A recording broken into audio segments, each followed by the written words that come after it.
Assalamualaikum warahmatullahi wabarakatuh. Perkenalkan, nama saya Hadis Koswara dari kelas 2 IA23 dengan NPM 504220086. Pada kesempatan kali ini, saya akan sedikit menjelaskan materi yang pernah diulas oleh Pak Peter pada matkul sistem operasi. Kali ini materi yang ingin saya sampaikan yaitu mengenai proses pada komputer. Proses merupakan hal penting dalam sistem operasi. Sebelum menjadi proses, yaitu aplikasi, di bawah proses terdapat thread. PCB atau proses control block merupakan penggambaran proses. Tugas dari sistem operasi adalah memaksimalkan CPU. Ketika CPU tidak terdapat input-output, maka CPU akan mengalami idle time dan OS akan mengambil SJF untuk mengambil antrian CPU. Pada penjadwalan CPU merupakan fitur penting OS yang mengatur pembagian waktu prosesor. Algoritma penjadwalan itu terdapat, yang pertama itu ada first come first serve atau FCFS, shortest job first atau SJF, round robin, dan shortest remaining time first atau SRTF. Pada diagram proses terdapat 4 step. Yang pertama itu adalah switching. Jadi, dia akan switching dalam keadaan running ke wait. Maksudnya adalah menunggu event waiting input output dari user. Itu adalah switching 1. Kemudian, dari running ke ready. Maksudnya adalah terdapat faktor burst time-nya. Jika 2 detik burst time-nya yang diberikan habis, maka dia akan balik lagi ke ready.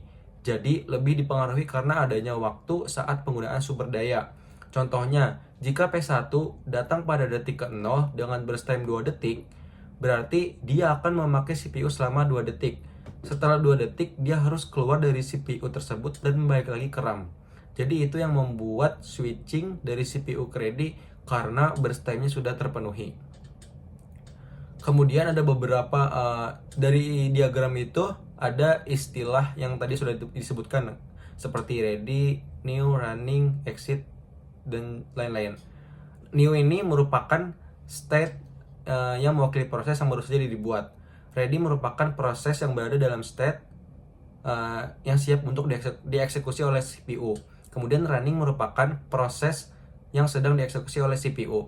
Kemudian block merupakan proses menunggu beberapa event atau operasi input-output untuk diselesaikan.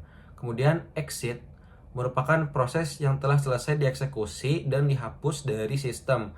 Kemudian admit yaitu proses yang baru dimasukkan ke dalam sistem operasi, transisi dari new ke ready. Kemudian dispatch merupakan proses yang dipilih untuk dieksekusi, transisi dari running ke ready. Kemudian ada event occurs, yaitu proses menunggu event atau operasi input output, transisi dari running ke block. Kemudian ada event wait, merupakan proses menunggu event atau operasi input output selesai sementara berada di state block. Kemudian ada timeout, proses yang telah menghabiskan waktu eksekusinya dan harus digantikan oleh proses lain, transisi dari running ke ready. Kemudian terakhir ada release, yaitu proses yang selesai dieksekusi, transisi dari running ke exit. Mungkin itu saja sedikit penjelasan atau ulasan dari saya mengenai proses pada komputer. Kurang lebihnya mohon maaf. Wassalamualaikum warahmatullahi wabarakatuh.